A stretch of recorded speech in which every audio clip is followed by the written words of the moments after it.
Welcome, everybody. This is Eric Dewan, Managing Partner at Michael Sullivan and Associates. We're starting a little bit early just to let everybody in. We have a very big group of you, over almost 700 people coming in. So I want to make sure everybody gets in before we get started. So give us a few minutes and we'll start right at 12 o'clock.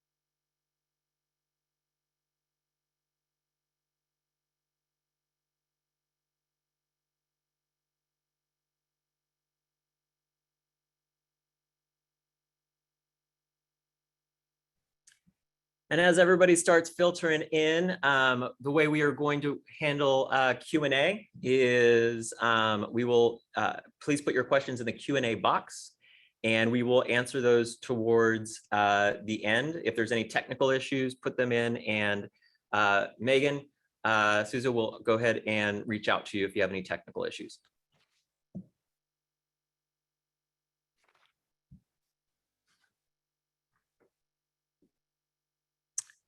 Hi, Kimberly. I'm seeing some hellos out there. Hi, Kimberly Haddad. Hello, Eric. I'm glad you guys have joined us.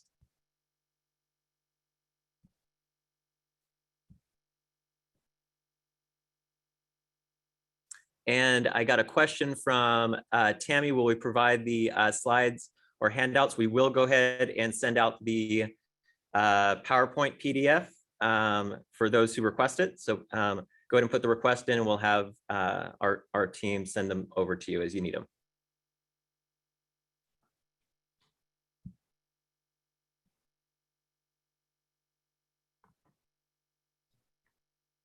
Oh, well, it looks like we are at the noon hour, and I know everybody has other things to do. I know this is pressing OSHA information, but I'm sure after 1:30 you guys have some things to do. So I want to make sure everybody gets the information they need. We are here for the release of the much anticipated OSHA, federal OSHA ETS.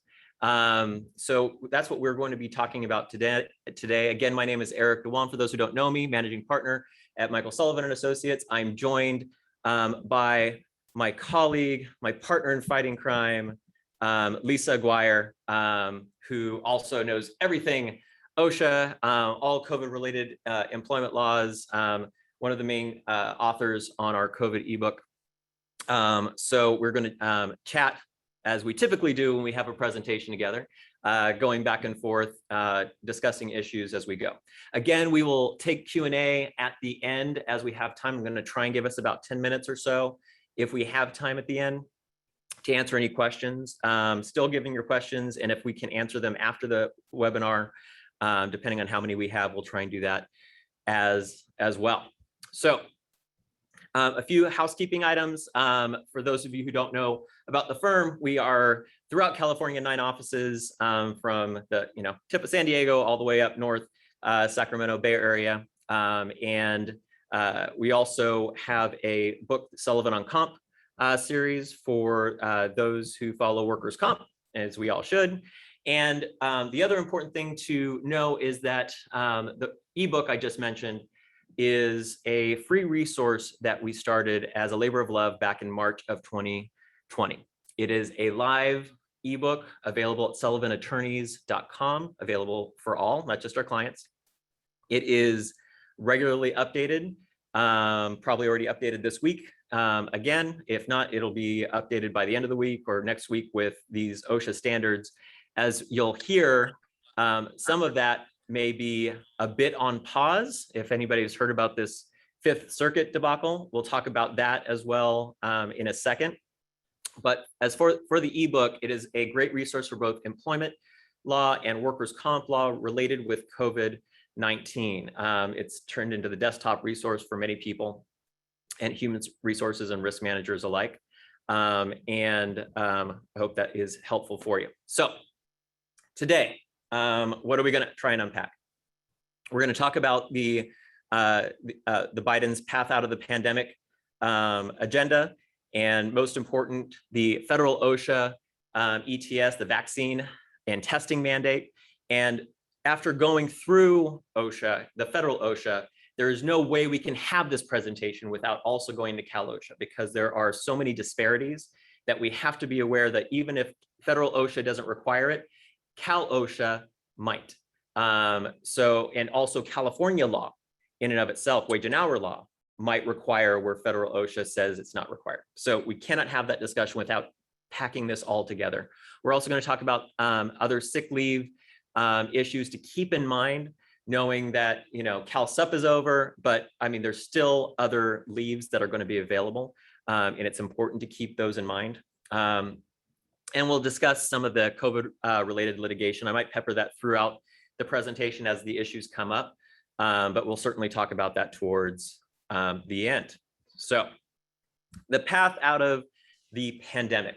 This was the plan of action by President Biden.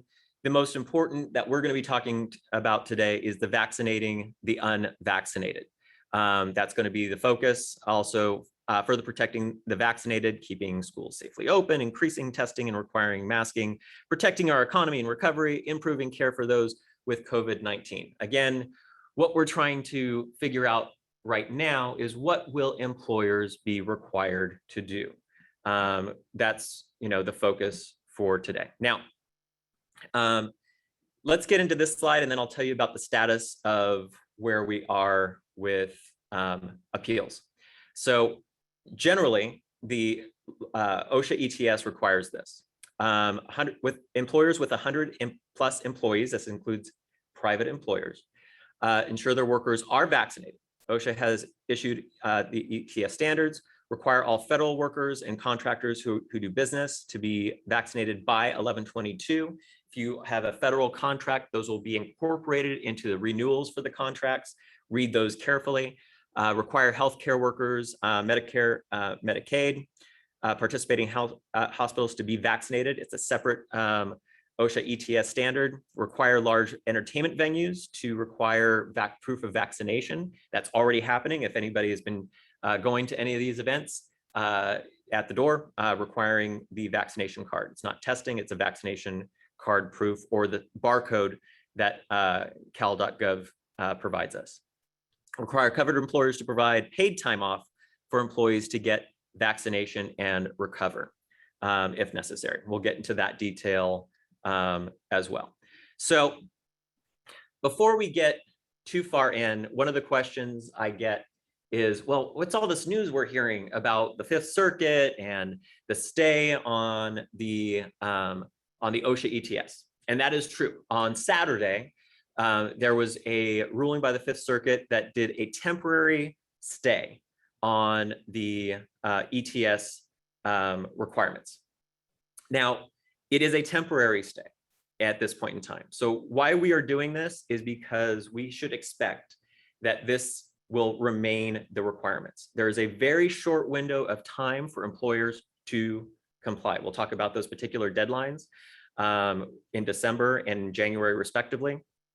Those might be arguably punted because of the stay, but I would expect that and prepare for that it won't be. And those deadlines may still be upcoming, what we have to prepare for. So that is the status right now. There have been briefs that have been exchanged. There are outside associations that have filed their own briefs, mostly religious associations, appealing the OSHA ETS. It could also end up in what we call a multi-circuit lottery. There are several other circuits, I think there's 4 that I'm aware of right now, that also have appealing issues. And when that happens and they're the same issue, it goes into a lottery. And one of those circuits is picked out of the lottery and they get to decide the issue, and then it goes to the Supreme Court if they take it up. That's where we are now. It is a mess, right? but we still have to prepare and assume that this stays in place because it requires policies and planning and understanding where your employees are vaccinated or whether or not. So this isn't a sit on your hands type of option where we can say, oh, it stayed, nothing to do. There's still work to do. All right. So and Eric, I just wanted to point out that we expect the courts to rule fairly quickly. Yes. This is not like your typical lawsuit where, 6 months, a year from now, we'll get a ruling. We anticipate getting a ruling, fairly quickly.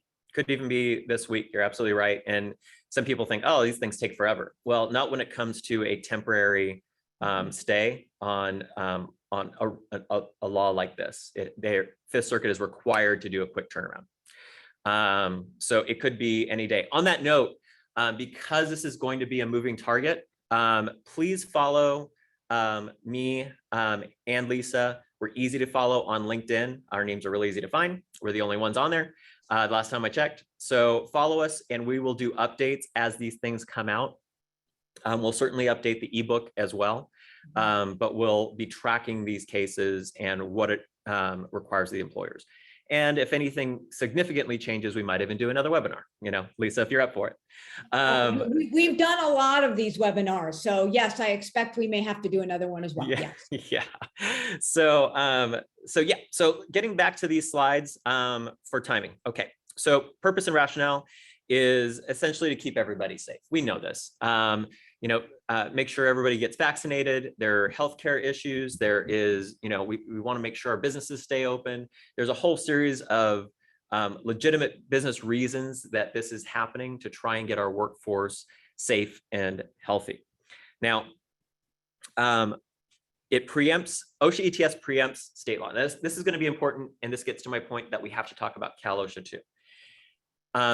State laws cannot be any less restrictive than the federal OSHA ETS, but they can be more restrictive, as Cal OSHA typically is. It's California. Of course, it's more restrictive. Of course, there's more requirements, especially with these new. Now, in the past with federal OSHA, it's been pretty easy to navigate. Federal OSHA and then Cal OSHA. We just looked at Cal OSHA, and that was the standard. If you met Cal OSHA, everything was great.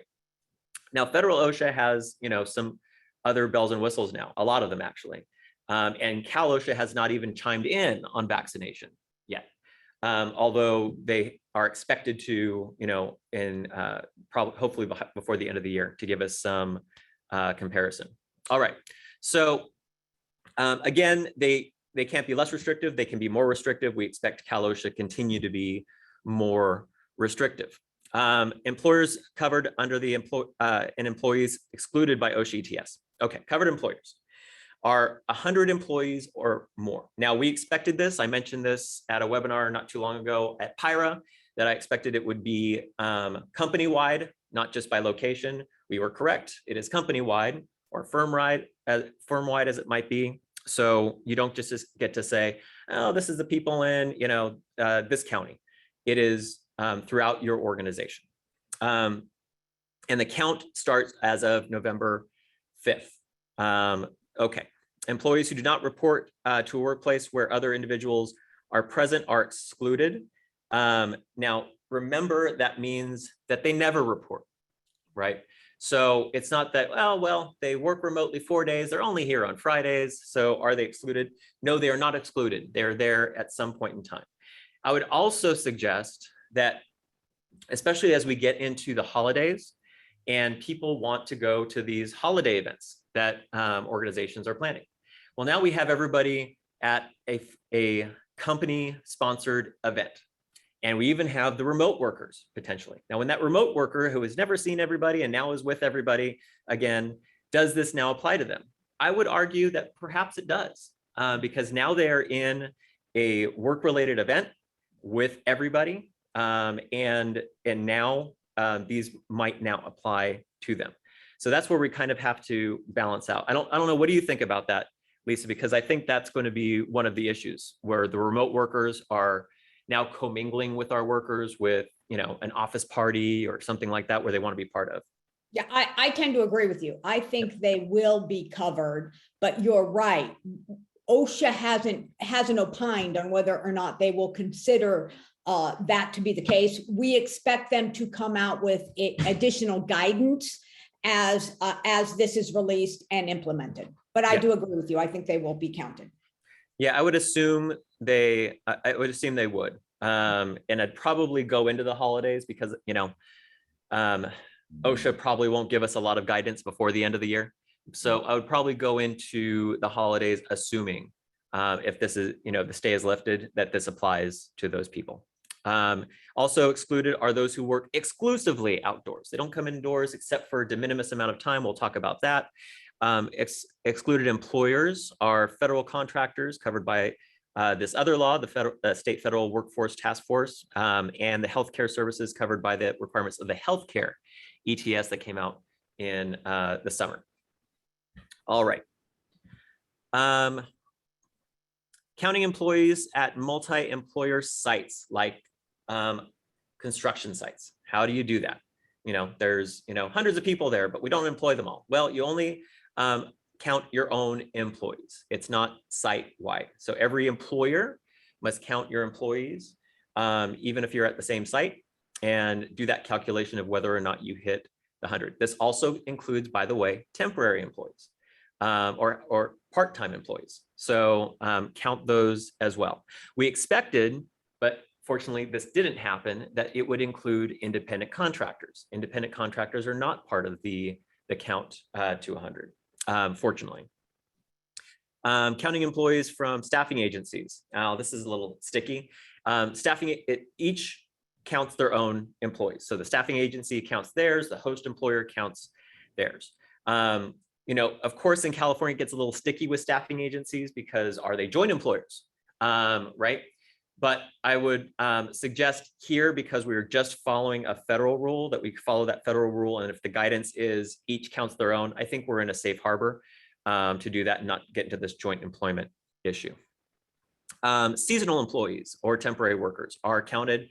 And as long as they are employed at any point in time, as long as the ETS is in place. All right.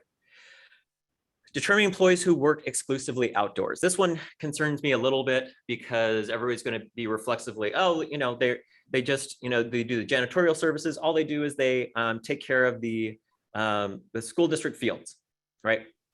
They're not indoor employees. But what if they use the indoor cafeteria, right? What if it's more than just coming in to use a multi-stall, restroom for a brief period of time? If it is, for example, we've got a facility with a warehouse and it's open on 3 sides. Is that outdoors? Things like that, practical examples like that. And I think the answer to that is probably no, it's not outdoors. Yep. It's going to be really hard to meet this exclusively outdoor requirement. Even if there's a construction site, if it's partially built, right, that's not considered to be entirely outdoors. So I would err on the side of only using this exclusion if it is 100% clear there is really nothing about the job or the daily requirements or the daily realities that brings the person indoors. Okay. Effective date is November 5th. Of course, we talked about the stay. Generally, let's take the stay out of this for a second. It would be 30 days, which is December 5th. All requirements other than the testing requirement for the unvaccinated. The testing requirement for the unvaccinated would go into effect for the rule 60 days, which is January 4th. Now, I can see an argument that, well, there's this stay, so this, time is punted. There's a potential argument there. I would wait until OSHA actually gives us that guidance to assume that and keep these dates in mind, especially in getting started and preparing what your policy is going to be. Is it going to be exclusive vaccination? Is it going to be vaccination and testing? Vetting those things out with your the people who make those decisions is really important to figure out soon. Yeah, and OSHA website has some really good resources. They do have sample policies, both a vaccine mandate policy and a policy for vaccines and testing. So take a look at that, and you will have to amend it for California for sure. Yeah. But it's a really good place to start. Yeah, it's a great place to start. I would probably have it vetted by your employment counsel, because anytime you take a template from a federal site, you always have to go, well, we're in California, so what do I have to do differently here? One of the important things we're going to talk about is this pay requirement, that there might be a disparity between California law and what OSHA requires. Okay, the ETS will be in effect for 6 months until May 5th, and which might be extended depending on the stay as well. Okay, I think we've talked about all of that. Let's see. Okay, what do you have to do? All the requirements. You have to have a vaccination policy. So this isn't a verbal, policy. You guys should have something written down. A very clear stance from the company, organization, of what your vaccination policy is. Determine employee vaccination status. I still get employers who are like, oh, I feel uncomfortable asking that. Isn't that a medical question? Can we ask them what their vaccination status? And the answer is yes. You absolutely have to know your employee's vaccination status if you're going to have any shot at being compliant under Cal OSHA or OSHA, federal OSHA. So this isn't the kind of thing where like, oh, I don't feel comfortable asking. You have to know. And the requirements are going to be a little bit different than Cal OSHA. Some things that were okay in Cal OSHA and getting these vaccination cards are not okay under federal. So again, remember, the most restrictive applies, and we'll talk about how it's a little bit more restrictive. Employer support vaccination. So the message should be that you're supporting the vaccination policies and the agenda. COVID-19 testing for employees not fully vaccinated. We'll talk about, because the big question is who pays for that? Who pays for the time? If we do this alternative testing. Employees must notify employers of COVID positive test. I mean, that seems obvious, but you should have it in writing as a requirement, as a policy. And if they don't, they violated your policy. That if they have not notified you of being COVID-19 positive, and give a very short window of when they can tell you, same day, immediate reporting of a COVID-19 positive test. Face coverings must be worn indoors by employees not fully vaccinated. That is in compliance with Cal OSHA. Of course, we have still locations in California that require you to wear face coverings regardless of vaccination status. So remember, you have to follow your more restrictive ordinances. So if you're in LA or LA County, Ventura County, in up north, in several counties, regardless of vaccination, you have to wear, for now, face coverings. Must provide OSHA ETS information to employees. So, and I think that the information that you're required to is on the federal OSHA site to disseminate. I'd probably wait to do that until we're certain that that's the final form. Report COVID-19 fatalities and hospitalization to OSHA. That has always been the case as well, and make records available. So you need to be keeping these records, including the vaccination card copies. Okay. Develop, implement, and enforce a mandatory COVID-19 vaccination policy, so this is the alternative. Develop and implement and enforce a policy allowing employees who are not fully vaccinated to elect to undergo weekly COVID-19 testing and wear a face mask. So anybody who's unvaccinated, regardless of testing, must still wear a face mask, regardless of location. And they have to submit to this weekly testing. Let's see. Okay. Again, we already talked about the sample policies, and we do this often. We already know what is coming up. So Lisa and I talk about these things well in advance, so we might be skipping some slides. That's our thing. Okay, employees may implement different vaccination policies for different groups of employees. So it doesn't have to be the same company-wide. You can, depending on the nature of the job, have one being a flat vaccine requirement, and the other have the alternative testing requirement. so long as it stays within the weekly testing. And may terminate employees who refuse to get vaccinated in a workplace with a mandatory vaccination requirement. Now, some cautions here, right? So that's what OSHA ETS has said, but the caveat is the accommodations, the exemptions under, and I'm sure everybody's heard about this already, the ADA disability exemption, right? So there should be a medical certification. I can't get a vaccination because of this condition. And you get that from a medical provider. The trickier one is the religious, sincerely held religious belief exemption. We've seen a lot of those in organizations that already have the vaccine mandate, and that is tricky navigating.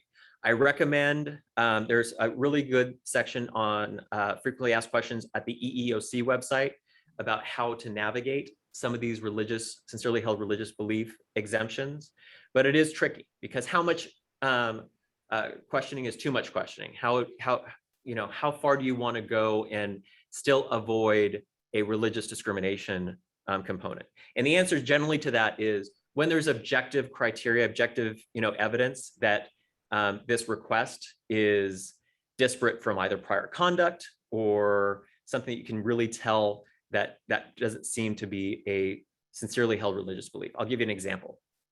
There was a nurse and who had done a religious exemption, said something to the effect of, I am Catholic and I cannot have foreign bodies in me because of the Holy Spirit, and et cetera, et cetera, et cetera. So it was this long letter, but it didn't, quote a passage or anything like that. And the first question I had when I saw this is, well, this is a nurse, and nurses by practice typically need vaccinations, right? So we looked at the history, dozens and dozens of vaccinations, right?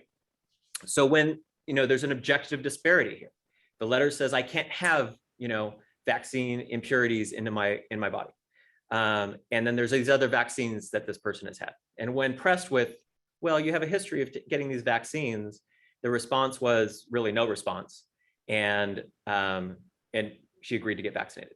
So it's not always going to turn out that way, but that objective disparity is when you can kind of push back and say, hey, this doesn't quite make sense to us because there's a history of you actually doing these things. So what's different? And the answer sometimes might be, well, I just became, this religion yesterday, and this is my new belief. We can't question that. And EEOC and DFEH both guide, hey, we can't really question, the timing of their, sincerely held religious belief. You want to assume it's true unless you have objective evidence. I went on a tangent. Sorry about that, Lisa. But that's one of the questions I get all the time. Okay. Determine employee vaccination status. Must document each employee's vaccination status. So no longer, and before this came out, generally what we were doing is, or what Cal Osha had suggested is, hey, instead of getting the vaccination card, you can get an attestation. Both Lisa and I are like, oh, I don't know about these attestations, right? We are intrinsically cynical just by the nature of doing defense law for so long. So these attestations were like, I don't know. So federal OSHA, I think, kind of caught on to that. And it really requires a verified vaccine card. And there's some alternatives. And only if none of these requirements, the vaccine card or one of these other potentials is available, only then can you say, okay, an attestation, if nothing else is available.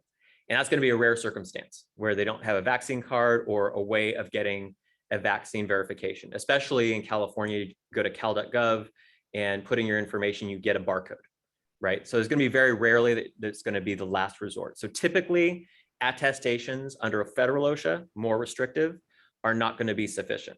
So we're going to want an actual vaccine card. Now, no longer also can we just take a look at it and put it on a spreadsheet. And just 2 weeks ago, I was, talking at a presentation. I'm like, well, as of right now, you don't really have to keep these copies. Cal OSHA didn't require us to keep copies of vaccination cards.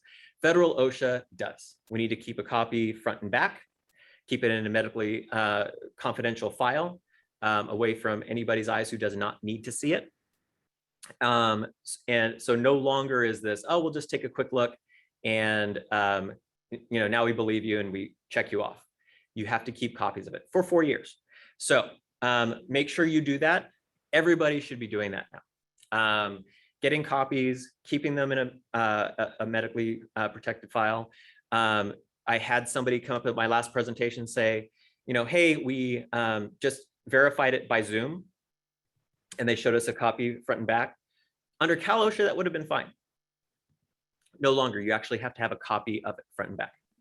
All right. And now you can go back and ask those folks for an actual copy. Yes. And you must, actually. Yeah, I think we're stuck doing that. And Lisa and I were, we're preaching, hey, just get the vaccination card and get a copy of it.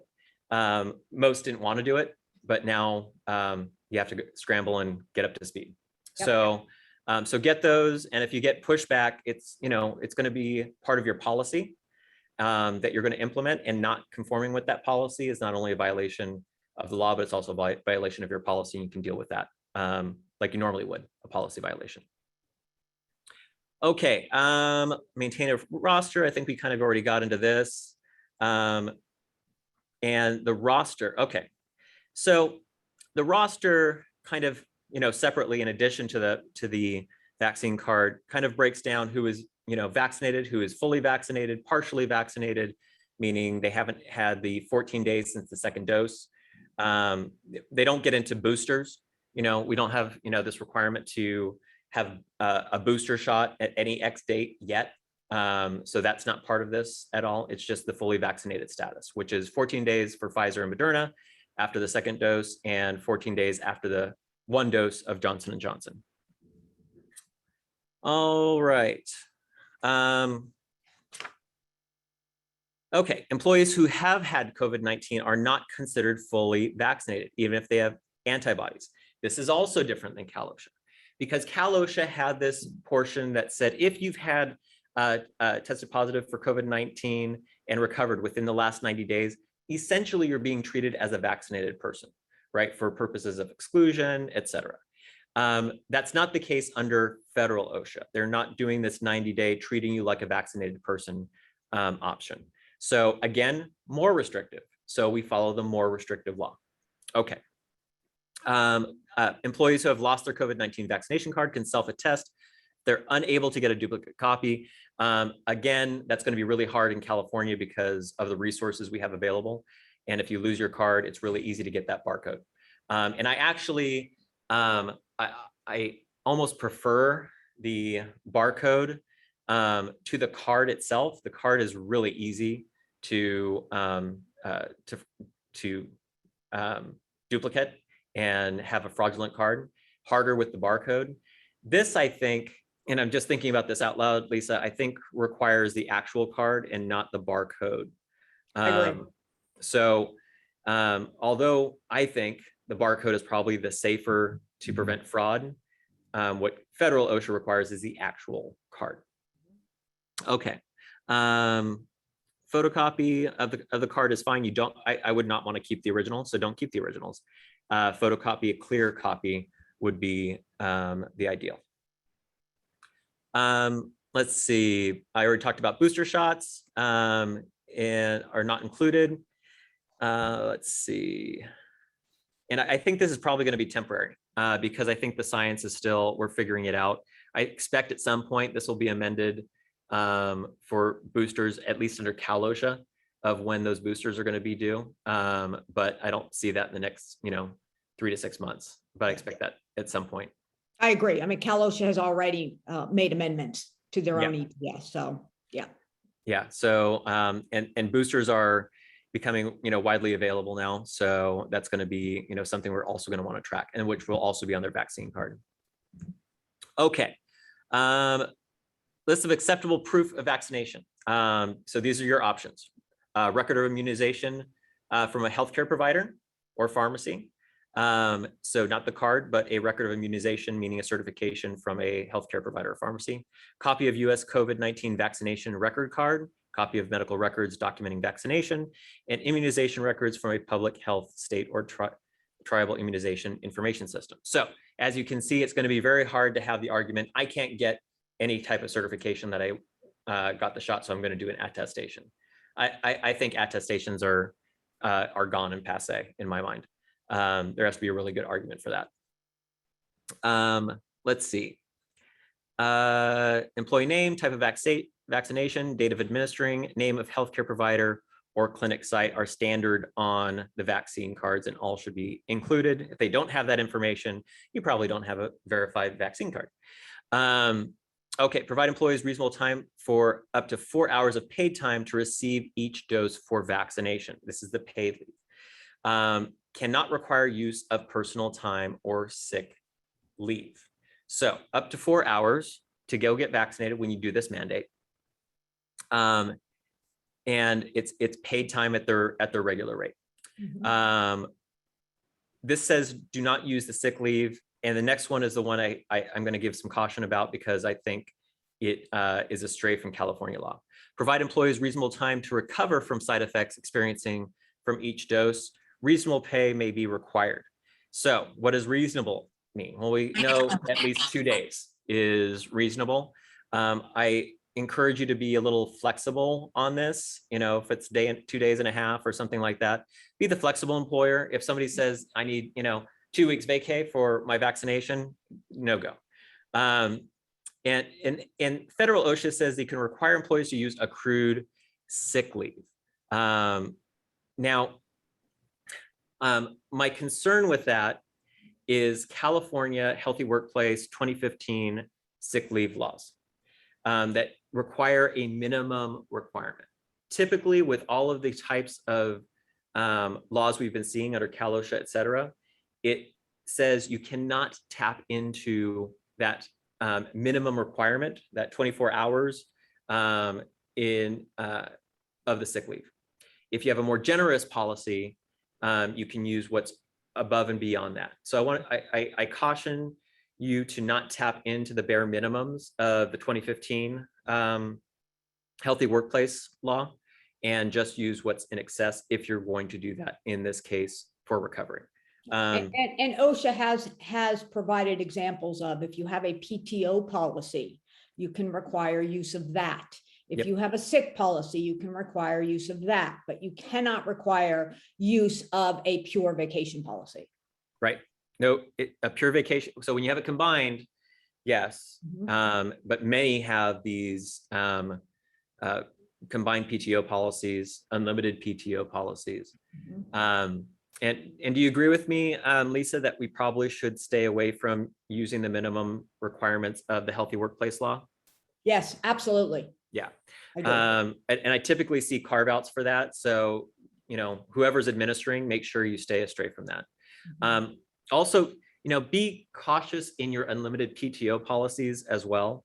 I expect with some of these paid sick leaves being gone, that people are going to be really trying to tap into that unlimited PTO. Unless you have a really well-written unlimited PTO policy, people might try and argue, hey, it's part of my unlimited PTO. I'm, out for 14 days. It's not under Cal Sup sick. I'm just going to use it under my unlimited.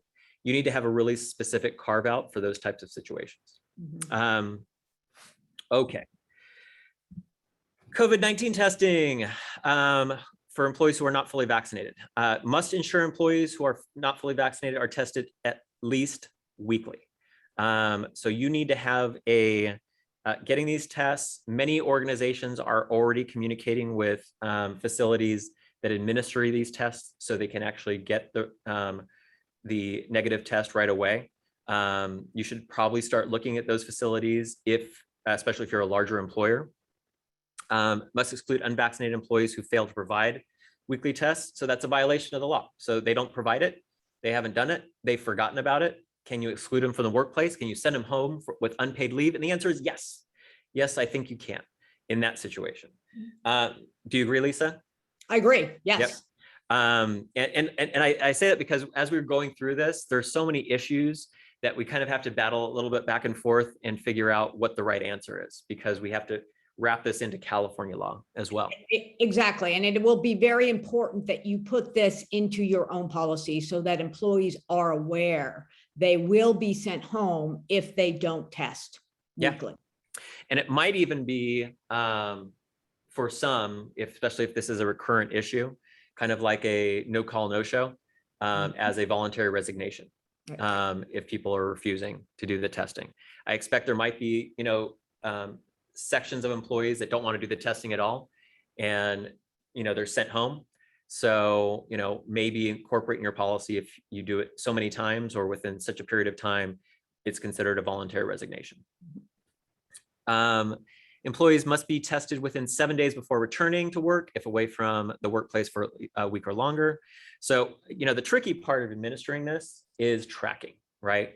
So whatever your organizations are going to need to figure out, if you're going to do this alternative testing, of when that day is, how it's done, what facilities you're using, how you're getting that information, who's getting that information, where you're storing it. Because negative tests, we also have to keep proof of that now. So you don't get to, take a look at it on a Zoom, or, they show you and then you're done. You have to keep record of the negative tests. Yeah. And administratively, you've got to keep track of your employees, who is on vacation, who is on medical leave, who is on FMLA leave, who's on pregnancy disability leave, and ensure that they get tested if they are unvaccinated within 7 days of returning to work. Yep, absolutely. And that, I don't know about you, Lisa, but this is going to be a massive challenge to administer.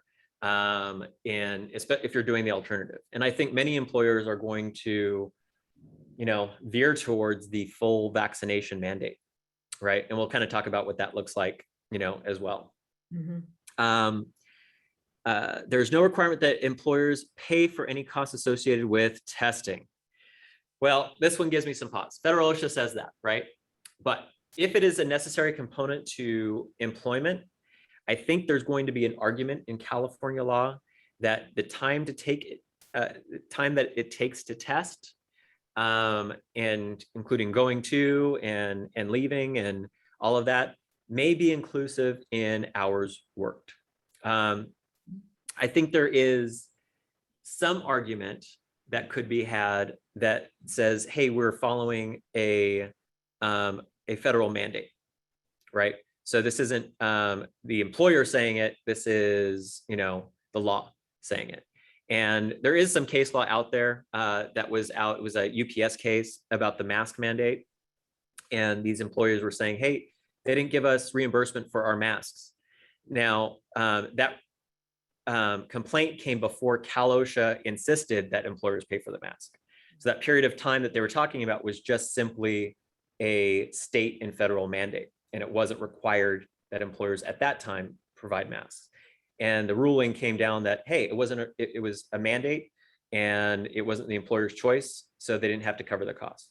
Cal Osha came in December, that's when the December ETS came out, and said, hey, you got to pay for masks. And at that point in time, it became a requirement. So I think there's argument there. I think you probably want to stay on the side of being careful in California and not being part of a class action, especially you have a bunch of employees going out and getting tested, and then you have a PAGA claim for uncompensated time. I think it's probably the conservative approach to pay for it, but talk to your employment law advisor on that one. All right. Let's see, who aren't fully vaccinated. Employees who have tested positive for COVID-19 should not be tested for 90 days following the positive test. The reason for that being is because we have antibodies and you can test positive, continuously for a long time. They can return to work after the isolation period. So you follow isolation protocols. Are they asymptomatic for the 10 days? Have they done the temperature for 24 hours and below 100.4 without fever reducing medication? All of those requirements to get back in the door, not a negative test. Employers who have vaccination accommodations, medical, religious, still must test weekly. So the accommodation is just for the vaccination if you're going to provide it, not for the testing. Testing remains in effect for the duration of the ETS, and employers must maintain copies of the results of COVID-19 tests. There, that is. So keep those copies, and so you need COVID-19 test copies and vaccination card copies. All right, testing for employees who aren't fully vaccinated. It must be the SARS-CoV-2 approved or authorized, including emergency use authorization. The standard types of COVID tests. One of the questions that we were wondering is, well, what about those, self-tests? You walk into CVS and you have a big stack of, those $15 tests. You find out in 15 minutes. Is that good enough? This is where I was wrong. I suggested that I can't imagine them actually saying that's okay. And they did say that's okay. So long as the employer is viewing the testing and the result in real time, not something that somebody does and shows them later because, hey, you could have had your spouse take the test and give them the negative test. So they actually see the administering of the test. Of course, antibody tests we've known for many, many, many, many months. We don't do that. So, so I think it is okay. Do I think it's it might be an effective way of having a big closet full of these self-tests and having people do this. I'm a little disconcerted about employers watching administration of tests and results. I can see a lot of ways that can go wrong, but I stray from actually saying don't do it. I think there might be reason at times to be able to do that. I don't know. How do you feel about this testing on the work site, employers administering or watching it as it happens? Yeah, it does cause me a little bit of heartburn. Yep. Because I can see where it could go wrong and where there could be complaints. On the other hand, you might decide to do it depending on the number of people who are testing. Yep. If you have hundreds of people having to test, that's one thing. If you have 10 people who have to test on a weekly basis, that might be another. Right. But I do see problems with it. On the other hand, I don't know. OSHA has said it's okay. And I think if you have a policy and a procedure as to how it will be done, and you have one or two people who do it, and that's their, part of their job, I think it might be okay. Yeah. If you're going to do it, definitely do it in private for each employee. This isn't a, let's all do this in the lobby type of thing where everybody watches and sees the results and like, oh my gosh, Jane is positive, and everybody runs. We don't want that. So you definitely want to keep them sequestered if you're going to be watching this testing happen. And just be cautious in navigating that if you're going to take that approach. Yeah. And logistically, if we're going to keep it private and you have, dozens of employees who have to do it, we're talking about a time issue as well. Yep. Yeah. So, and is that time, one thing you probably want to be cautious with is that time for testing, that 15 minutes, 20 minutes, is that all compensable time? I would say absolutely yes. Absolutely. Absolutely yes. So they get compensated for that time if you're going to be watching the administration of it. Okay. Employers, notification employees of positive COVID-19 tests. Employers must require employees to promptly provide notice. We talked about that. Immediate remove any employees from the workplace, regardless of vaccination status, who test positive, obviously. Keep employees out of the workplace until they meet the criteria for returning to work. I think all of that is unsurprising. Employee notification of employers of positive COVID-19 tests and removal criteria for vaccinated employees to return to work following positive COVID-19. Employee receives a negative test following a positive test on a COVID-19 antigen test. That's when they dispute whether or not the first COVID positive test is a true positive test. Employer meets the return to work criteria under CDC. We talked about that. Receives a recommendation to return to work from a licensed healthcare provider. That's how you get them back in. Okay, employee notification. An unvaccinated employee needs to not be removed if they've been in close contact with a COVID-19 positive employee. Why does that sound weird to me? Because that's not what Cal Osha says. Yes, they say the unvaccinated, they come into close contact. No, they can stay. No, they cannot stay, because Cal Osha says if you've come into close contact and you are unvaccinated, you go home, right? You go home. If you are vaccinated and you become symptomatic and you've come into close contact, you go home. And you get paid for that time. Now, so what do you have to do with that when you send them home? There is, and I'm not going to steal Lisa's thunder, but there's pay requirements that go with that. Because I think you're talking about the Cal Osha section. Right. So just be aware, although federal OSHA says that, Cal Osha says something very different. And there's still that pay requirement available. Removed employees can work remotely. If they can work remotely, then you don't have, then that's great. Let them work remotely. Remember that under the Cal Osha pay, that you just have to watch out for when they actually turn positive, because we may have a workers' comp issue, and we'll talk a little bit about that too. All right. Oh, we're at your spot, I think. Is this right? Here we go. Yes. Okay. Now I'm this is going where to- I try and shut up, and I It's let Lisa do her very thing. hard. It is. It is. Lisa knows me.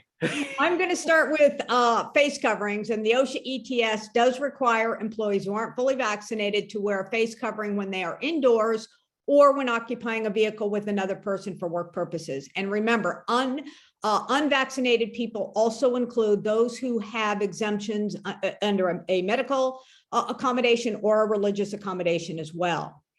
Now, face coverings aren't required when an employee is alone in a room for a limited time while they're eating. When they're wearing a respirator or a face mask, they don't have to wear another face covering on top of that. Or where an employer can show a face covering is infeasible or creates a greater hazard than that would excuse compliance. You must allow any employee to wear a face covering regardless of vaccination status. So if you've got someone who's fully vaccinated who wants to wear a face covering, you've got to allow them to do it. Now, remember, Cal Osha requires employers provide respirators and 95 masks to employees upon request. What OSHA says about this is, yep, there it is. There's an example. And what OSHA says about this is if you are providing respirators, you have to have a mini respirator program. Well, what does that look like? It simply requires that you train employees how to use it and that you do a seal check.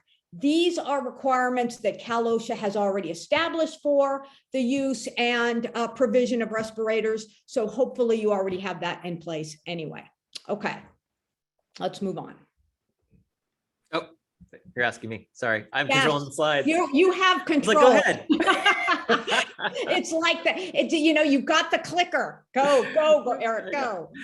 Got it. Okay, so as Eric explained in the beginning, you must provide information to employees, and that's how OSHA says it: information to employees. OSHA has put this requirement in place because it wants employees to be informed. It wants employees to understand the importance of vaccination and why these mandates are in place. So what kind of information do you have to provide? First of all, whatever you provide has to be in a language and at a literacy level the employee understands. Cal Osha has the same requirement. You must provide information about the requirements of the ETS and workplace policies and procedures established to implement it. So this means you've got to have your policy in place. You have to have your procedures in place, and you have to let the employee know what that is. You have to provide the CDC document titled Key Things to Know About COVID-19 Vaccines. And you can get this on the internet. And if there is a link to it, and I should have put it in this slide, but OSHA does have a link to that. You have to provide employees information about protections from retaliation or discrimination. Again, this is similar to the information Cal Osha requires be provided. And you also have to provide information about laws that provide for criminal penalties for knowingly supplying false statements or documentation. And this is kind of interesting because it's kind of like OSHA anticipating employees perhaps providing inaccurate or fraudulent vaccine cards. But the penalties are, and it's under 18 USC section 1001, a fine, which is unspecified, and prison up to 5 years. And then under the OSHA Act itself, criminal charges for knowingly making a false statement and representation or providing false documentation, a $10,000 fine, imprisonment of 6 months. Now, and what's important to understand is this applies not only to employers. and managers and supervisors and other folks who are tasked with implementing this policy. It applies to employees as well. And there's all sorts of examples of OSHA enforcing these penalties. And in one egregious case, there was 6 managerial employees of a company that went to jail for a year or more, and tens of thousands of dollars in penalties to an employer for falsifying documents. Okay, and it is assumed that the information only needs to be provided once, not upon each new positive case, as we have to do with the Cal Osha ETS. Of course, if you at any time change your policy or procedure, that should be provided to the employee at that time again. Okay. Reporting COVID-19 fatalities and hospitalizations, we have to do it to OSHA, and we also have to do it to Cal Osha. OSHA requires employers to report work-related COVID-19 fatalities within 8 hours of learning about them, and report work-related COVID-19 hospitalizations within 24 hours of learning about the hospitalization. Cal OSHA is somewhat similar. Employers must report any serious illness, serious injury, or death that occurred at work or in connection with work within 8 hours of when the employer knew or should have known of it. A serious illness includes any illness occurring in a place of employment or in connection with any employment that requires inpatient hospitalization for other than medical observation or diagnostic testing. We did a whole, well, not a whole webinar on it. We did parts of our webinar on it way back when this was first introduced, because we were somewhat concerned that we would have to be reporting COVID illness and fatalities to Cal OSHA. And as it turns out, that hasn't really ended up being the case. And Cal OSHA has repeatedly said that if you do report a COVID-19 hospitalization or fatality, you're not necessarily admitting that it's work-related, right? Okay, so determining whether a COVID-19 serious illness, fatality, or hospitalization was work-related. Again, this can be somewhat difficult because our employees can get can catch this in a number of ways: at home, at parties, on the weekends, even in the workplace.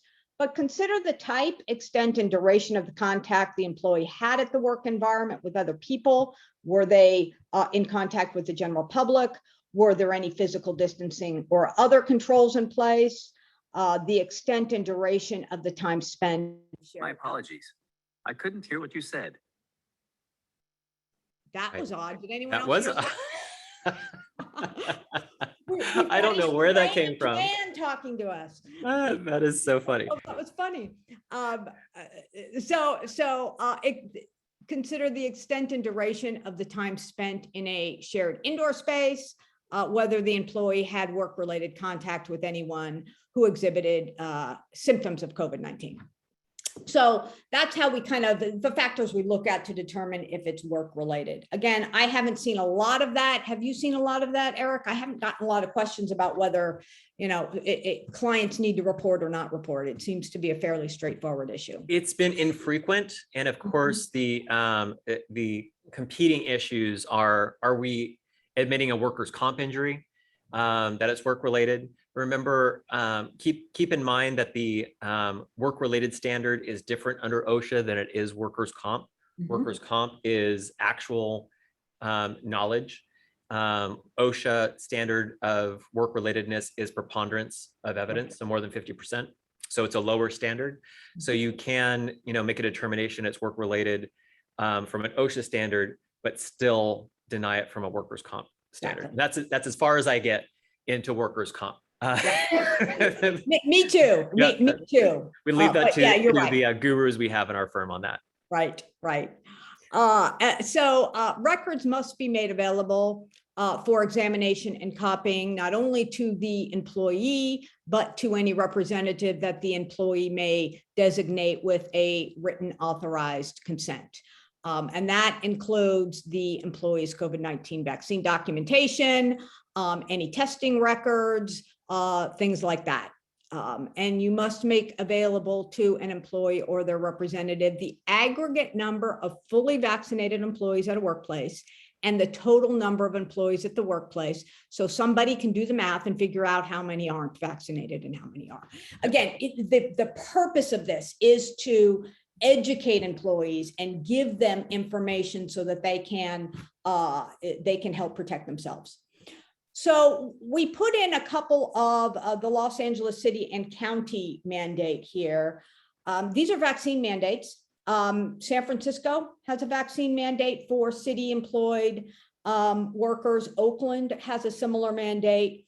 And as we have seen across the country, and now with this OSHA mandate, there is a lot of opposition to this. And interestingly enough, there has been virtually no opposition to the mandate in San Francisco, and they brag about having a 98% vaccination rate of all municipal workers. Oakland has to have their vaccinations completed by November 29th. We put Los Angeles up here because there has been some significant opposition and rallies against the vaccination.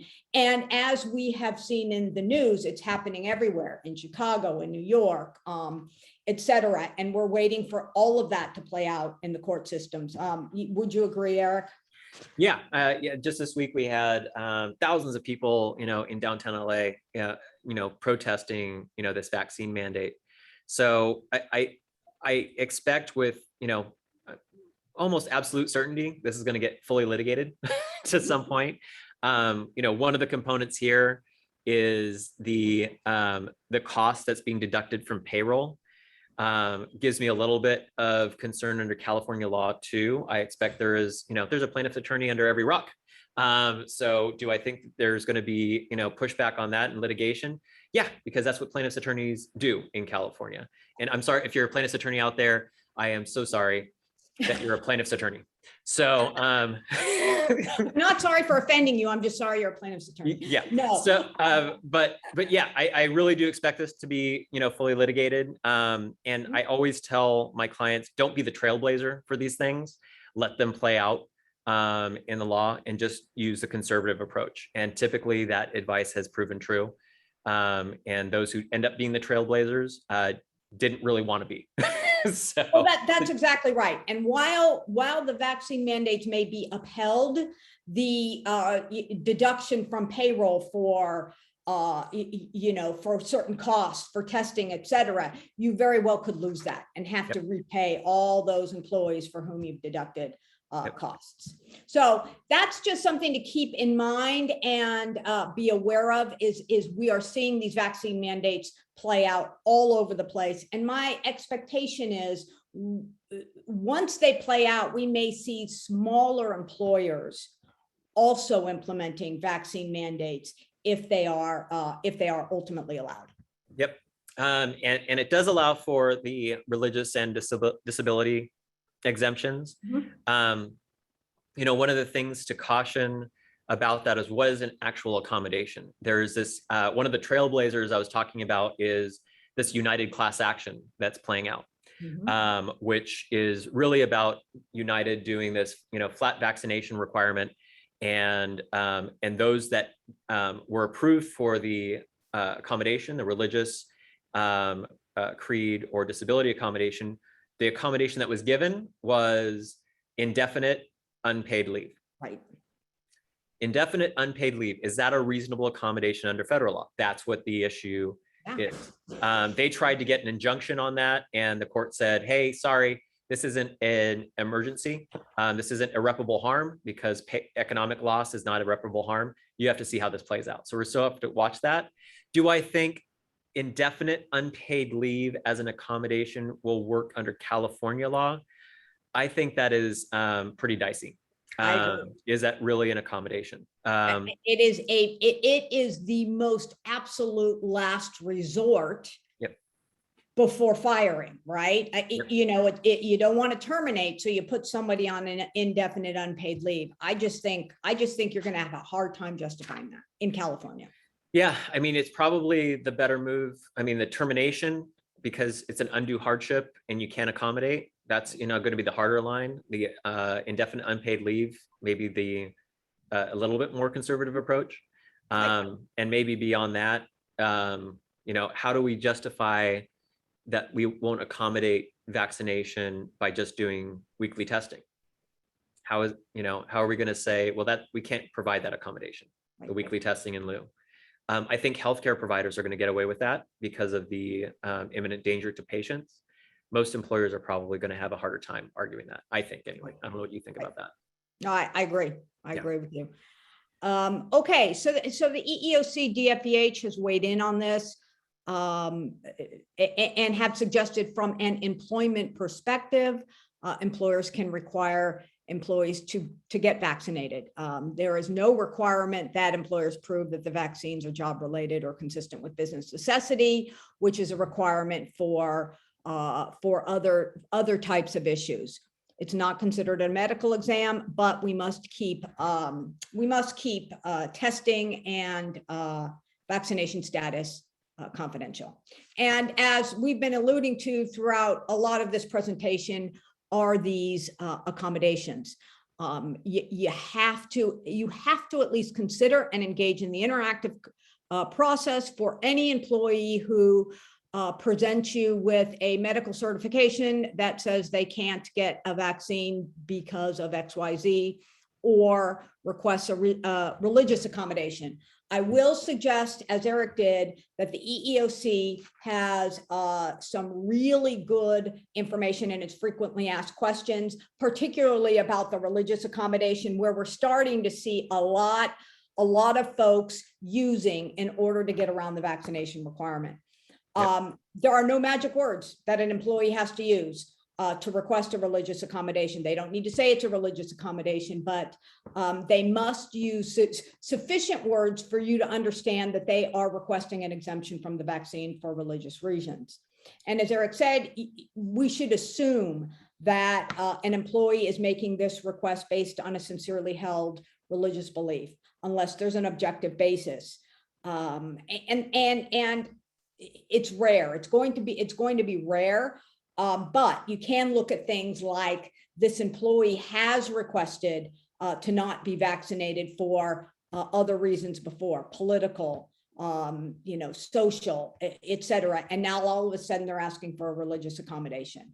Yep. But you have to look at these on an individual basis. And many of these cities and counties that have vaccine mandates not only are going through this accommodation process, once they do have an appeal process for employees who are rejected. And what that does is it just puts another set of eyes on this, so that if in fact they get sued later down the road for failure to provide the accommodation, we have multiple people engaging in the process, evaluating the request and making a determination. Because this is going to get dicey, especially if these vaccine mandates are all upheld. Yeah, and many organizations are really prepping for an influx of these accommodation requests, especially our schools, our school districts, our healthcare providers are preparing, for this, especially into the new year. It's expected it's going to be quite a few, and an individual analysis for each. So anticipating that's going to be a big part of it. I have seen mandates back east, I think it's First Circuit, that actually suggested that a full vaccine mandate with no accommodation, religious or disability accommodation, actually approved that in a healthcare facility for hospitals because of the imminent threat to patients. Mm-hmm. I think that, probably won't play out the same out here. We're under, Ninth Circuit. So I'd be cautious with that. If there's any industry that would have a chance at that, the best chance with that is, of course, the healthcare industry. And sometimes in many instances also schools as well. Exactly. All righty. So let's talk a little bit about the Cal Osha ETS. It has been amended a number of times, and if any of you have been on our prior webinars, you know what chaos Cal Osha has wrought on all of us, and continues to do so. But for now, we all know that it requires that employers provide notice within 24 hours to employees and employee representatives if there is a positive COVID case in the workplace. And there are definitions about what workplace means. There's definitions about what close contact means, et cetera. The employer has reporting obligations to the local public health agency in outbreak situations. Again, this is not something that OSHA is dealing with in its ETS, but it is something you must continue to deal with in addition to the OSHA requirements. And then Cal Osha may come in and shut you down if they deem your workplace to be an imminent hazard. If there's reduced notice periods for Cal Osha to come in and cite you. All of this are things we've talked about, and I will tell you they are doing this, and they have done this. And when we get to the litigation piece of this, if we do, we will see OSHA is a fairly frequent litigator in this space. Okay. Okay. So with the revised Cal Osha ETS post June 17, 2021, fully vaccinated employees without symptoms don't need to be tested or quarantined after close contacts with COVID-19 cases. Okay. Unvaccinated, asymptomatic employees who are close contact may end quarantine. They must be quarantined 10 days after exposure or 7 days after exposure if they test negative, but the test must occur on day 5 or later. What we're seeing here is a tweaking of the time periods for isolation and quarantine and under what conditions folks can return to work. And I expect we'll continue to see that as COVID kind of morphs and changes throughout the winter, and see what's happening in terms of cases rising, cases falling, hospitalizations increasing. Cal Osha has really, as chaotic as it has been, had its finger on those issues. Okay. Under Cal Osha, you don't have to wear face coverings outside, regardless of vaccination status, except during outbreaks and when 6 feet distancing can't be maintained. Somewhat similar to OSHA, but remember, when there are outbreaks, you have to require face coverings. Vaccinated employees do not need to wear face coverings indoors, but the employer must document their vaccination status. As we know, not only must we document it, we got to have a copy of their little card. And there are exceptions for outbreaks and when 6 feet of physical distancing can't be maintained. Okay. Yep. And remember that differs, depending on if you're in LA, if you're in Ventura County, certain counties have a stricter requirement that you have to right now wear masks indoors regardless of vaccination status. Exactly. And that brings up a good point, Eric. There are local laws that deal not only with face coverings, but with sick leave, et cetera. And so it's really, really important that you look at your local laws. Okay. Upon request, the employer must provide unvaccinated employees with approved respirators. We've talked about that. There are no physical distancing or barrier requirements, regardless of vaccination status, except in an outbreak situation. No physical distancing requirements in employer provided housing. And then employers must evaluate the ventilation systems. All of this we kind of know. Hopefully we've got all our policies and procedures in place, and we're doing this. And one note, remember, outbreak is different under OSHA than it is under Workers' Comp 1159 for those who are navigating the two different outbreaks. For what we're talking about, it's 3 or more people, regardless of the number of employees you have. So 3 or more, or 20 or more for major outbreak. Yep.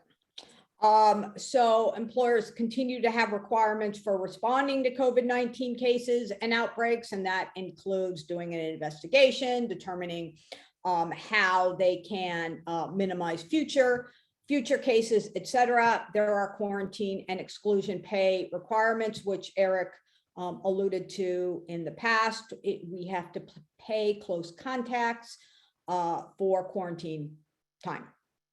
Yep. Go ahead. And that's only until, so if somebody comes into close contact and within 6 feet, 15 cumulative minutes over 24-hour period of time, that's what's considered close contact. Yep. They are sent home and they are paid. Yep. But if in that quarantine time, they come down with COVID, then it becomes a workers' comp issue, and they're taken in, and now they're not considered ready and able to work under OSHA exclusion pay. So OSHA exclusion pay, Cal OSHA exclusion pay does not apply to them anymore. It falls into a work-related workers' comp issue.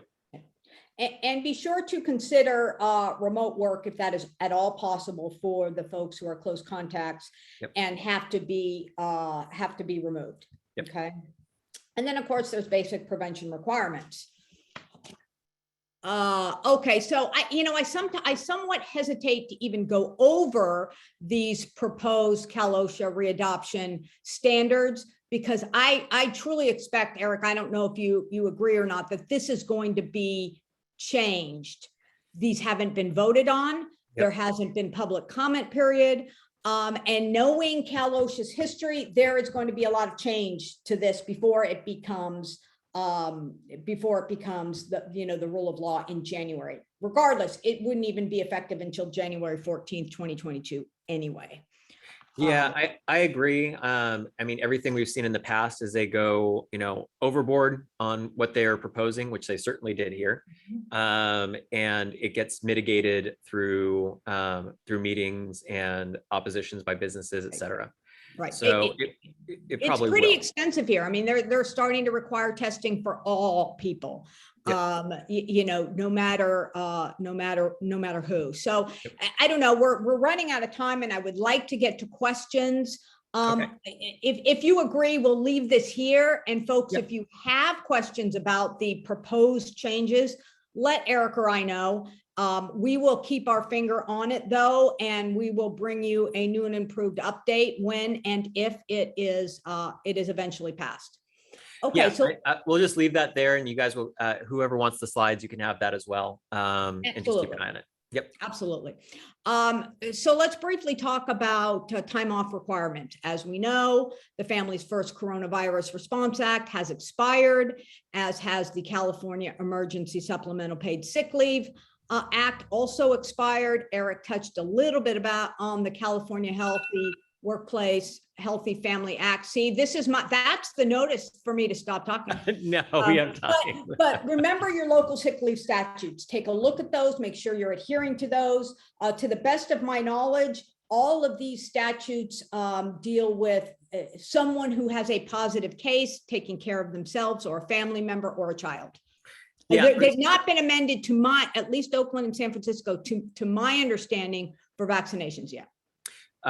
Yes, I agree with that. And remember, the end of these is typically the end of the public health emergency, which is probably no end in, imminent sight. So exactly. Assume those, stay the course. Yeah. So is COVID-19 a serious health condition? Must we allow an employee to take FMLA or I think that is not CRFA or CFRA leave. Yep. I would say it depends, and it very well can be. I don't know if it makes sense to go through this in any great detail, but I do think that it can be, especially if it is a hospitalization event, if it becomes a chronic condition, if it becomes a permanent or long-term condition that requires supervision. And we're kind of seeing that play out in long-term COVID. Yeah, this would be the cautionary note, I would suggest. I would, if, like all disabilities, like all serious health conditions, like all FMLA types of leave, request a medical certification. And you can do that. And understand that although that these, FFCRA and CalSUP and all those are over, that remember all the unpaid leave that might be available to somebody with COVID symptoms or caring with somebody with a disability. Remember that this applies. There is a case that we note at the end that, determined that there was an FMLA violation for not giving an employee information that it might be FMLA leave when they had COVID-19, when all their other leaves had expired. And because they didn't give the proper notice that FMLA would be available to them, there was a violation. That was in actual Texas. So if that's the case in Texas, I expect that would be the case in California as well. So, so make sure you're giving your employees that information that this might be available, and it is, CFRA, California Family Rights Act. So make sure you're doing that when this applies. Exactly. And I don't think we need to get too much into. I don't either. I see we have a lot of questions. So Oh, is wow. COVID-19 a disability? Again, I think we just kind of touched on that. It very well could be. If someone is coming in asking for an accommodation for COVID as a disability, make sure you treat it as you would any other accommodation request. Require a medical certification, have the interactive process meeting, et cetera. And it's going to be a case-by-case basis, just like it is with any other disability. Yep. Again, it's somewhat a definition of what disability is, but think broadly. When we're thinking of disability, we think of it broadly, but we always require a medical certification, and we do require the interactive process as well. And one important cautionary tale, be careful about treating somebody as if they're disabled with COVID-19. I can still also see that with issues when people are actually self-administering these tests, somebody comes out positive. When you start treating somebody as disabled, all of these laws apply, even if they themselves have, not shown proof of a disability, or even if they're not disabled in fact. And I won't go on my soapbox about that. We've had trials about this, but it was a 5-year or plus long fought issue over just regarding somebody who actually didn't have a disability. So be very careful with that and how you're treating your employees. And COVID-19 litigation. And here's the COVID-19 litigation. It is only a handful of the litigation that's out there. Yep. Most of it, by the way, is in California. But we have this one with Tyson Foods. It's a wrongful death case regarding meat packers. In other words, Tyson knowingly put these meat packers' lives at risk. So we have a class action here. Here we have the EEOC suing a facility for failure to accommodate a manager with a health condition by refusing her request to work from home 2 days a week. I can't imagine why they would have done that, but that somewhat seems reasonable. Again, when you get these types of requests, take them seriously. Don't automatically say no, because by golly, we've never had anyone in this position work from home. Speak with your employment counsel, who can help you walk through what accommodations might be available. And here we have the DOL suing after an OSHA investigation. And the investigation revealed that an employee was terminated who warned managers and coworkers about potential coronavirus hazards following a positive test. So what this is showing you is that we have a number of agencies who are investigating and bringing these actions. These aren't just employees suing, these are government agencies who are involved in these types of lawsuits. Again, OSHA citation and penalties. OSHA cited a Colorado insurance company, penalties of over $23,000 after investigators found the company ignored pandemic-related safety and needlessly exposed employees to coworkers with COVID. Again, just examples of how these agencies will enforce these laws, particularly related to COVID safety. Here, the employer made an employee allegedly work through days he requested off to recover from COVID-19 symptoms and failed to offer or grant him FMLA leave. Here's another example of considering FMLA leave.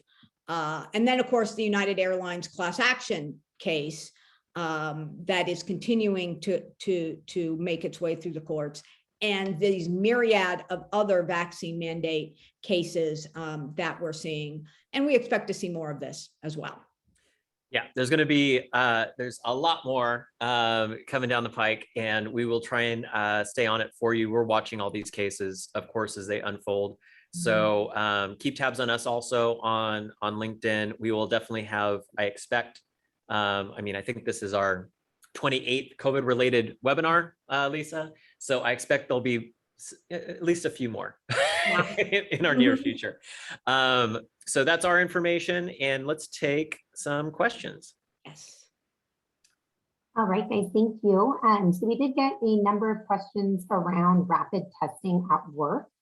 So as far as testing at work, what's the appropriate way to document a result? So instead of actually having something reported, should they keep a log or require a form for an employee to sign off on?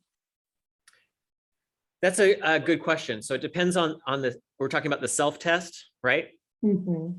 So with the self-test, that's an interesting question, Lisa. Do we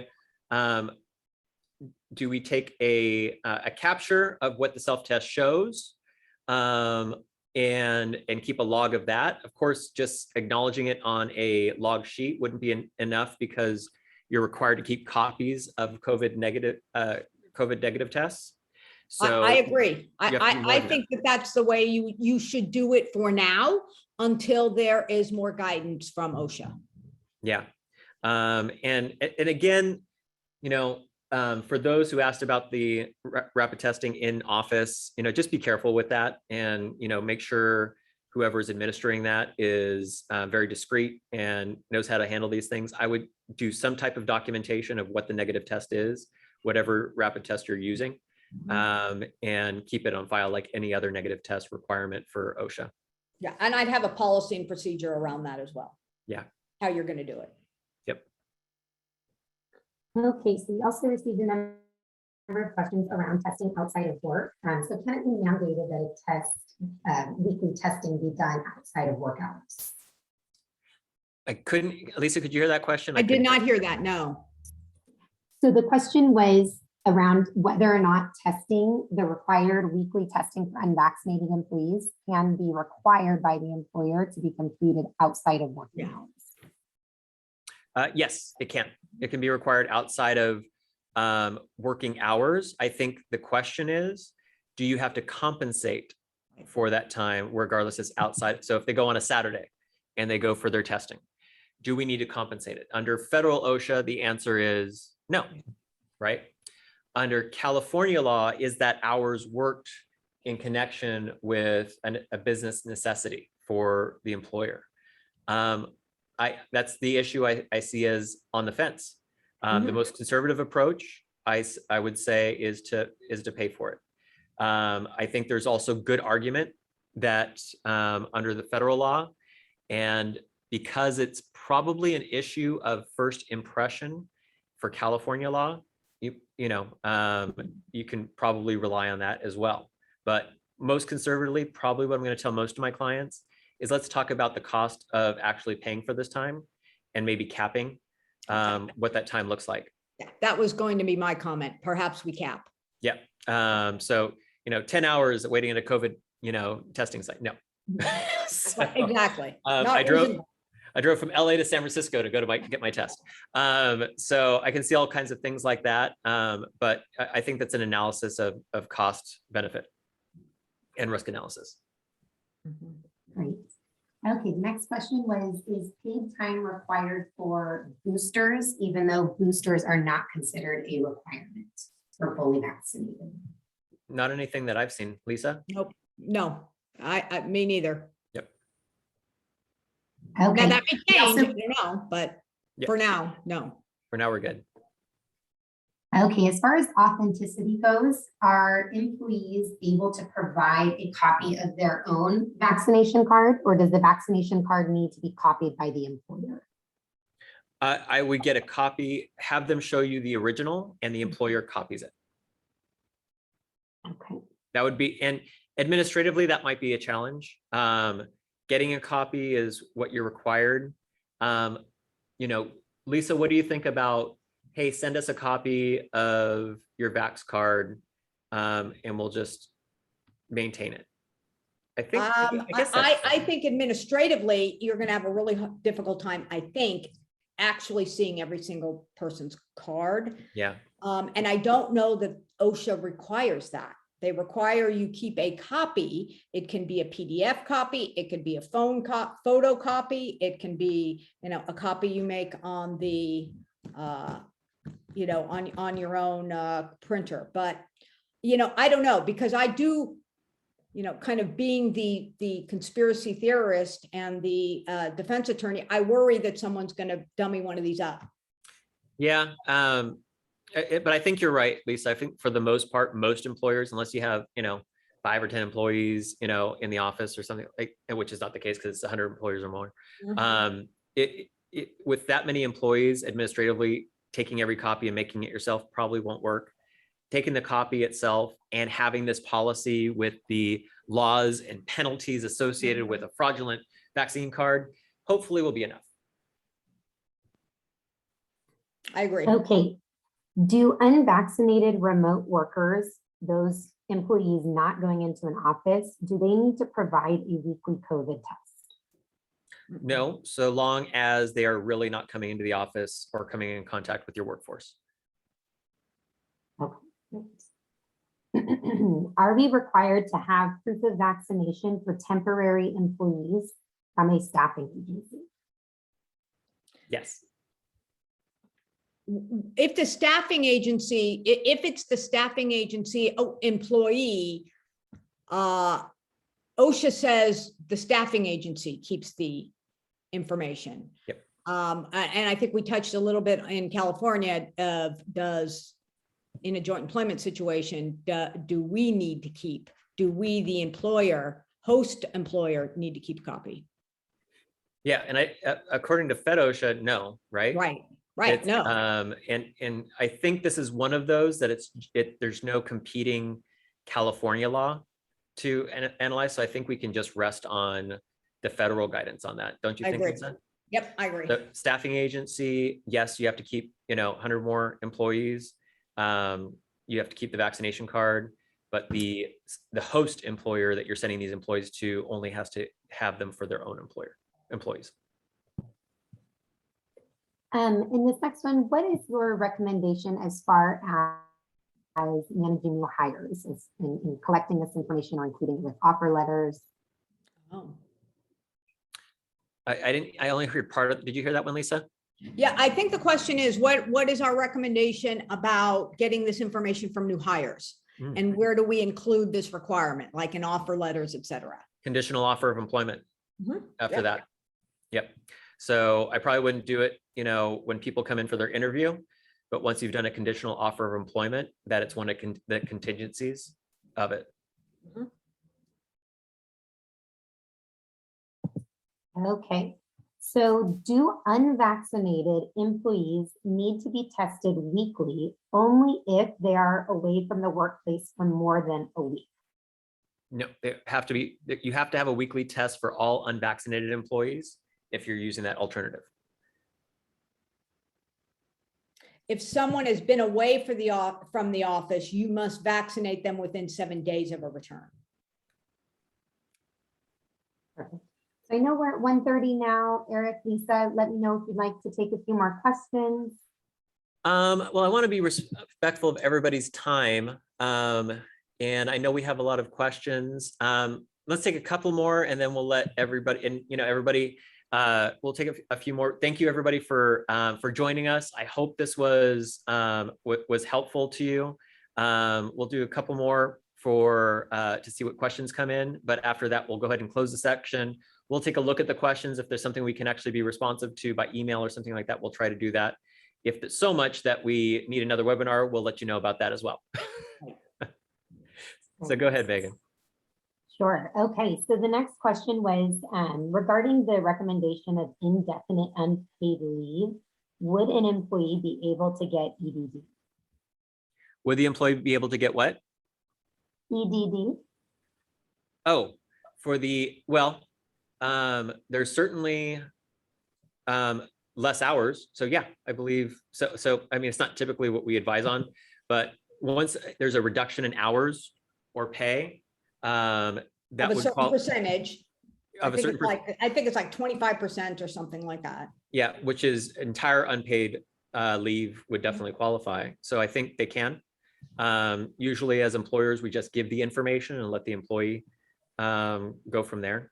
Right. But again, with indefinite unpaid leave, I do not think that that will, for the most part, pass muster in California as I an agree. accommodation.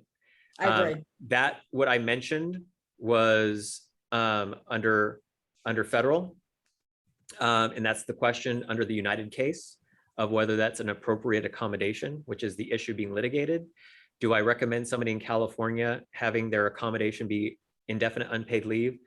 Not necessarily. And if you have more questions about that, reach out to us. Yeah. Well, and the DFEH, the California organization, has said that it would not be reasonable to segregate the individual from other employees or the public if they were granted a religious accommodation, right? So segregating them by indefinite leave would be in fact doing that. And at least the DFEH, the state agency, has said that that's not appropriate. Yeah. Unless, but we'll see how that folds out. So I'd be very cautious about doing that. Yeah, that gives me a lot of anxiety, just that thought. So, but also what gives me anxiety is just a termination saying you can't accommodate a religious request. So you at least want to, cross that bridge first before you go to a full termination. Okay. and Let's do on one that more, point- Megan. Sure. I was going to say, in that same vein, if there is an employee who has no medical or religious exemption and refuses to test weekly or be vaccinated, is it permissible to terminate? I think yes. I think yes too. I would probably do it in stages. They get a warning. If you don't do it by X, you're out. Yeah. And I think even in some situations where somebody just won't show up for, if you have a full vaccination policy, I mean, the safer policy is always the vaccination and testing alternative. That's the and that's probably why the OSHA ETS will pass muster, because it gives these alternatives. It's not a flat vaccine mandate. The flat vaccine mandates, are going to probably have some scrutiny to them. So if you have, a flat vaccine mandate, they refuse, or you have the alternative testing or vaccine mandate, they say, hey, I'm not going to do any of it. Sorry. This is my right, and all the kinds of stuff we hear. Then I think the answer is, progressive discipline. And even maybe in your policy, if you don't do this by X date, it's considered a voluntary resignation. Why do we want a voluntary resignation instead of a flat termination? Well, there might be some benefits from the EDD side with doing it that way. So I think that's our last question. And again, thank you, everybody, for joining us. Thank you, of course, Lisa. I love doing these with you. It's been some time since we've had a chance to do this together, and I love it. So thank you for doing this with me. Absolutely. And thanks all of you for joining us. If as changes happen, we will keep you updated. Follow us on LinkedIn. Keep an eye out for our next webinar, because I expect there'll probably be one at least at the beginning of 2022. So have a great day, everybody. And thank you. Thanks.